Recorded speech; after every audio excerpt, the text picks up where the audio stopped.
வணக்கம். இன்றைய பார்வை வரவேற்றுக் கொள்கிறது. அமெரிக்காவின் வெனிசுலா மீதான நடவடிக்கைக்கு பின்னர் இந்த பாணியிலான அதிரடிகள் இன்னும் சில நாடுகளுக்கு தொடரும் என அமெரிக்க அரசு தலைவர் டொனால்ட் ட்ரம்ப் புதிய திகிலூட்டல் வளையத்தை எறிந்திருப்பதால் அனைத்துலக ஒழுங்கில் புதிய பதற்றங்கள் சூழ தலைப்படுகின்றன. வெனிசுலாவை போலவே கொலம்பியாவிலும் அமெரிக்காவின் ராணுவ அதிரடி ஒன்று வரக்கூடிய சாத்தியக்கூறுகள் உள்ளன என்ற ஊகங்கள் புதிதாக எழும்பியிருப்பதால் முன்னர் அமெரிக்க அரசு தலைவராக இருந்த ஜோ பைடன் காலத்தில் அவரது அரசாங்கத்துக்கு விடுத்த பாச்சாவை இனிமேல் அமெரிக்காவை நோக்கி விட முடியாது என்பதை கொலம்பியா, மெக்சிகோ போன்ற அமெரிக்காவின் அயல் நாடுகளும் யதார்த்தமாக உணர தலைப்படுகின்றன. வெனிசுலாவின் அதிரடிக்கு பின்னர் அமெரிக்காவுக்கு கிரீன்லாந்தும் தேவை என ட்ரம்ப் சொல்லியிருப்பதால் இப்போது ஐரோப்பியர்களுக்கு கூட புதிய கலக்கங்கள் சூழக்கூடும். இந்த விடயத்தில் டென்மார்க் ஆவேசப்பட்டு ட்ரம்பின் இந்த திட்டங்கள் பலிக்காது என்ற ஒரு நிலைப்பாட்டை அறிந்துள்ளது. ஆனால் இவ்வாறாகத்தான் வெனிசுலாவின் அரசு தலைவர் நிக்கோலாஸ் மதுரோவும் கடந்த சில வாரங்களுக்கு முன்னர் கொலம்பியா போல இல்லையென்றால் பனாமா போல அமெரிக்காவின் திட்டங்கள் வெனிசுலாவில் பலிக்காது என்ற ஒரு கருத்தை தெரிவித்திருந்தாலும் நேற்று முன்தினம் அவர் அமெரிக்க படையினரால் விலங்கிட்டு அழைத்து செல்லப்படும் வகையில் இந்த யதார்த்தம் மாறியிருந்தது.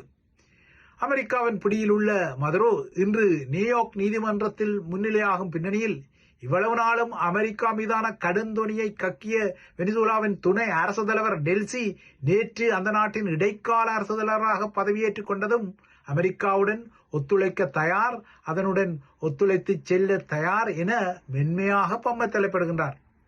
இன்று நியூயார்க்கில் அமெரிக்க நீதித்துறையின் குற்றச்சாட்டு பட்டியல்களுடன் மதுரோ பிரதிவாதியாக முன்னிலைப்படுத்தப்பட்ட நிலையில் அதே நியூயார்க் நகரின் இன்னொரு பகுதியில் வெனிசுலா நிலவரங்களை மையப்படுத்தி ஐநா செக்யூரிட்டி கவுன்சில் எனப்படும் ஐநா பாதுகாப்பு பேரவையும் இன்று கூடிக்கொண்டது. ஆயினும் இந்த ஐநா பாதுகாப்பு பேரவையில் வீட்டோ அதிகாரங்கள் இருப்பதால், அதாவது இந்த வெட்டுரிமை வாக்குகள் இருப்பதால் இந்த அரங்கால் எதுவும் நடக்கப் போவதில்லை. மாறாக டொனால்ட் ட்ரம்பின் நகர்வுகளால் சர்வதேச ஒழுங்கு பாழாய் போகின்றதே என்ற லாவணிகளைத்தான் ரஷ்யா, சீனா போன்ற செக்யூரிட்டி கவுன்சில் நாடுகள் வெளிப்படுத்த போவதும் திண்ணமானது. வெனிசுலாவை போல கொலம்பியாவில் அமெரிக்க ராணுவ அதிரடி வரும் என ட்ரம்ப் சொல்லியிருப்பதால் இனிமேல் முன்னரெல்லாம் அமெரிக்காவின் ஏகாதிபத்திய சதி குறித்து முழங்கிய ஸ்ரீலங்காவின் அதே ஜேவிபி முகங்கள் இப்போது ஸ்ரீலங்கா அரசாங்கத்தில் உள்ள முகங்களாக மாறிவிட்டதால் இனிமேல் அவர்கள் அமெரிக்காவை கண்டிக்க நினைப்பதும் கடினமாக இருக்கக்கூடும். இதனால்தான் ஸ்ரீலங்கா அரசாங்கம் இதுவரை கண்டனம் என்ற சொல்லை அமெரிக்காவை நோக்கி விடுக்கவே இல்லை. மாறாக தமது உள்ளுடனான ஜேவிபியை கொண்டு மட்டும் சில கண்டன கிச்சுக்களை அது மூட்டுகின்றது.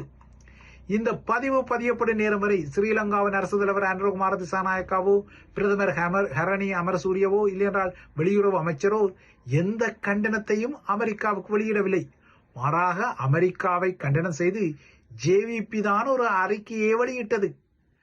ஆனால் ஜேவிபியின் நிலைப்பாடு வேறு, அரசாங்கத்தின் நிலைப்பாடு வேறு என நேற்று கதைவிட்ட ஸ்ரீலங்காவின் வெளியுறவு அமைச்சர் விஜித ஹேரத் அரசியல் கட்சிகள் அரசாங்கத்திலிருந்து வேறுபட்டவை என்றும் அவர்கள் தமது சொந்த கருத்துக்களை கொண்டிருந்தாலும் அது அரசாங்கத்தின் கருத்து இல்லை என்றும் சொல்லிக்கொள்ள தலைப்பட்டார். இங்குதான் அனுர அரசாங்கத்தின் சூட்சும விசை உள்ளது. அதாவது ஸ்ரீலங்கா ஜனநாயக சோசியலிச குடியரசு என்ற ஆடு அமெரிக்காவை திட்டாது, கண்டனம் செய்யாது. ஆனால் ஜேவிபி என்ற அதன் குட்டி மட்டும் கொஞ்சூண்டு எதிர்ப்பு காட்டும், திட்டிக்கொள்ளும் என்ற காட்சிப்படுத்தல் இது. உள்ளது உள்ளபடி சொன்னால் ராஜதந்திர ரீதியில் ஜேவிபி என்ற கட்சி சிங்களத்தில் வெளியிட்ட அமெரிக்காவுக்குரிய இந்த கண்டனம் வெறும் ஒப்புக்கு செப்பான ஒரு கண்டனமாகத்தான் மாறும். ஏனெனில் அரசாங்கங்கள் வெளியிடும் கண்டனங்கள் தான் ராஜதந்திர தடத்தில் முக்கியத்துவத்தை பெற்றுக் கொள்கின்றன. அனுர அரசாங்கத்தின் இவ்வாறான அமெரிக்காவை கண்டனம் செய்யாத பம்மல் நிலை இது இரண்டாவது முறையாகவும். கடந்த வருட ஜூனில் ஈரானிய அணுசக்தி நிலையங்கள் மீது அமெரிக்கா நடத்திய குண்டு தாக்குதல் விடயத்திலும் அனுர அரசாங்கம் அமெரிக்காவை கண்டித்துக் கொள்ளவில்லை. ஆக மொத்தம் அமெரிக்கா குறித்த எதிர்மறையான கருத்துக்களை வெளியிடும் விடயத்தில் அனுர அரசாங்கம் அடக்கமாகவும் கமுக்கமாகவும் பம்மிய நிலையிலும் உள்ளமை பகிரங்கமாகவே தெரிகின்றது. இதனை ஒரு வகையில் பார்த்தால் ஸ்ரீலங்காவின் ப்ரூடென்ட் டிப்ளோமசி எனப்படும் சுயலாப அடிப்படையை கொண்ட விவேகமான ராஜதந்திர நகர்வாகவும் இதனை நோக்கிக் கொள்ள முடியும். இதனால்தான் ஐநா மனித உரிமை போன்ற அரங்குகளில் தமக்காக கடந்த காலத்தில் பெரும் ஆதரவை வழங்கிய ஈரான், வெனிசுலா போன்ற நாடுகள் மீதான அமெரிக்க தாக்குதல்களையே அரசாங்கம் என்ற வகையில் ஸ்ரீலங்கா அரசாங்கம் கண்டித்துக் கொள்ளவில்லை.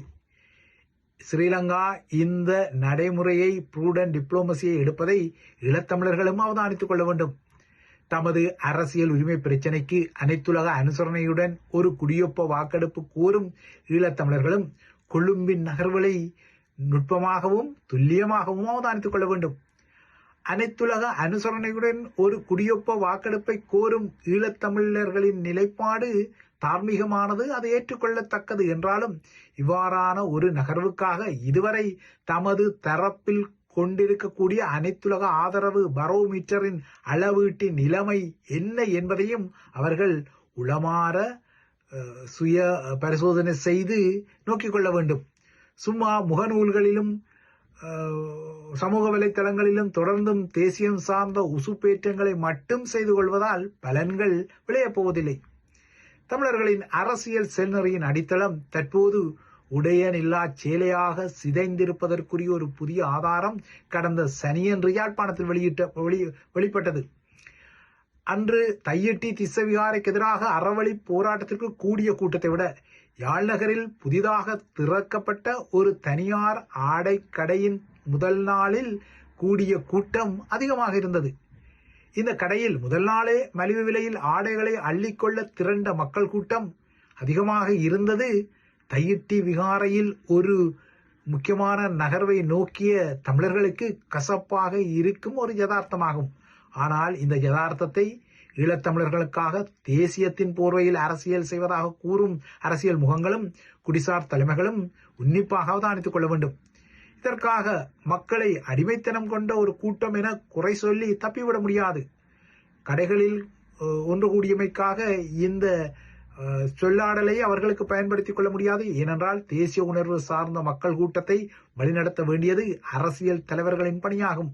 இந்த பணியில் தமிழ் அரசியல் தலைவர்கள் தவறியிருக்கின்றார்கள். அவர்களின் மெல்லின அரசியல் தடங்கள்தான் இதற்கு பொறுப்பேற்க வேண்டும். ஏனென்றால் இதே மக்கள் கூட்டம்தான் முன்னொரு காலத்தில் டிஃபெக்டோ ஸ்டேட் எனப்படும் தமிழர்களின் நடைமுறை அரசு இருந்த காலத்தில் அதே தேசிய இனத்தின் எழுச்சியில் பங்கெடுத்த திரள் நிலைக்கு உரிய ஒரு வகிவாகம் என்பதையும் மறுத்துக் கொள்ள முடியாது. ஆனால் 2009க்கு பின்னர் தமிழ் மக்கள் வெறுமனவே உசுப்பேற்றலுக்குரிய வகிவாகமாக கையாளப்பட்டார்கள். தமிழ் தேசிய அரசியல்வாதிகள் இதனை கச்சிதமாக செய்து கொண்டார்கள்.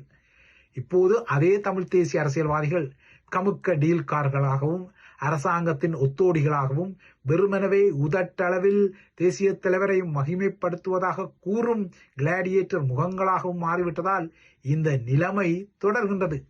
இந்த பின்னணியில் தான் ஸ்ரீலங்காவின் ப்ரூடென்ட் டிப்ளோமசி தந்திரங்களை தமிழர்கள் கவனிக்க வேண்டிய ஒரு நிலைமை வருகின்றது.